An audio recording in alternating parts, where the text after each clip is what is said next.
ದಕ್ಷಿಣ ಕನ್ನಡ ಜಿಲ್ಲೆಯ ಸಹಕಾರಿ ಕ್ಷೇತ್ರದ ಅಧ್ಯಯನಕ್ಕೆ ನಬಾರ್ಡ್ ನಿಯೋಜಿತ ಅಧ್ಯಯನ ತಂಡ ಭೇಟಿ ನೀಡಿದೆ. ನಿನ್ನೆ ಮತ್ತು ಇಂದು 2 ದಿನಗಳ ಕಾಲ ಎಸ್ಎಸ್ಸಿ, ಡಿಸಿಸಿ ಬ್ಯಾಂಕ್ ಸೇರಿದಂತೆ ಅವಿಭಜಿತ ದಕ್ಷಿಣ ಕನ್ನಡ ಜಿಲ್ಲೆಯ ವಿವಿಧ ಪ್ರಾಥಮಿಕ ಕೃಷಿ ಪತ್ತಿನ ಸಹಕಾರ ಸಂಘಗಳ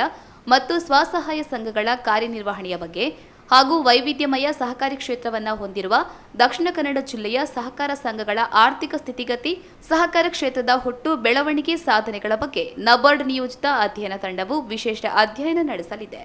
ಮನೋಭಾವನೆ ಬಂದಿದೆ. ಅದರಿಂದ ಒಂದೊಂದು ದಿನಗಳಲ್ಲಿ ಏನು ದಕ್ಷಿಣ ಕನ್ನಡ ಜಿಲ್ಲಾ ಕೇಂದ್ರ ಸಹಕಾರಿ ಬ್ಯಾಂಕ್ನ ಮಾದರಿ ಬ್ಯಾಂಕ್ ಆಗಿಟ್ಕೊಂಡು ನಾವೆಲ್ಲ ಡಿಸಿಸಿ ಬ್ಯಾಂಕ್ಗಳು ಸಹ ಆ ನಿಟ್ಟಿನಲ್ಲಿ ಕೆಲಸ ಮಾಡ್ತಕ್ಕಂಥ ಒಂದು ವಿಶ್ವಾಸವನ್ನ ನಮಗೆ ಕೊಟ್ಟಿದ್ದಾರೆ. ಯಾವುದಾದ್ರೂ ಒಂದು ಜಿಲ್ಲೆಯಲ್ಲಿ, ರಾಜ್ಯದಲ್ಲಿ, ದೇಶದಲ್ಲಿ ಮಾದರಿಯಾಗಿ ಕೆಲಸವನ್ನ ಮಾಡಬೇಕಾದ್ರೆ ಬಹುಶಃ ನಾವು ದಕ್ಷಿಣ ಕನ್ನಡ ಜಿಲ್ಲಾ ಕೇಂದ್ರ ಸಹಕಾರ ಬ್ಯಾಂಕಿನ ಸಾಧನೆಯನ್ನು ನೋಡಿ ಕಲಿತಕ್ಕಂಥದ್ದು ಬಹಳಷ್ಟಿದೆ. ಆದ್ದರಿಂದ ನಾವೆಲ್ಲರೂ ಸಹ ನಮ್ಮ ರಾಜ್ಕುಮಾರ್ ಪಾಟೀಲ್ ಸರ್ ಹೇಳಿದಂಗೆ ನಮ್ಮ ಬ್ಯಾಂಕ್ಸ್ನ ಆಡಳಿತ ಮಂಡಳಿಯ ಅಧ್ಯಕ್ಷರು, ನಿರ್ದೇಶಕರು, ನಮ್ಮ ಬ್ಯಾಂಕಿನ ಸಿಬ್ಬಂದಿ ವರ್ಗದವರು ಈ ಒಂದು ನಮಗಿಂತ ಹೆಚ್ಚಾಗಿ ನಾವು ಆಡಳಿತವನ್ನ ಮಾಡ್ತಕ್ಕಂಥವ್ರು, ಅಧ್ಯಕ್ಷ ಆಗಿರ್ತಕ್ಕಂಥವ್ರು, ಅದಕ್ಕಿಂತ ಹೆಚ್ಚಾಗಿ ನಮ್ಮ ಸಿಬ್ಬಂದಿ ವರ್ಗ, ನಮ್ಮ ಬ್ಯಾಂಕ್ಸ್ನ ಆಡಳಿತ ಮಂಡಳಿಯವರು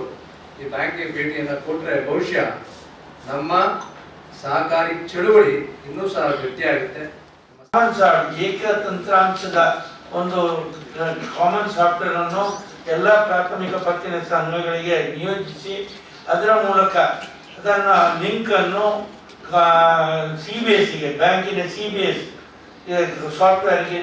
ಲಿಂಕ್ ಮಾಡಿಕೊಂಡು ಇಲ್ಲಿಂದ ನೇರವಾಗಿ ಎಪೆಕ್ಸ್ ಬ್ಯಾಂಕ್ ಇರ್ಬೋದು,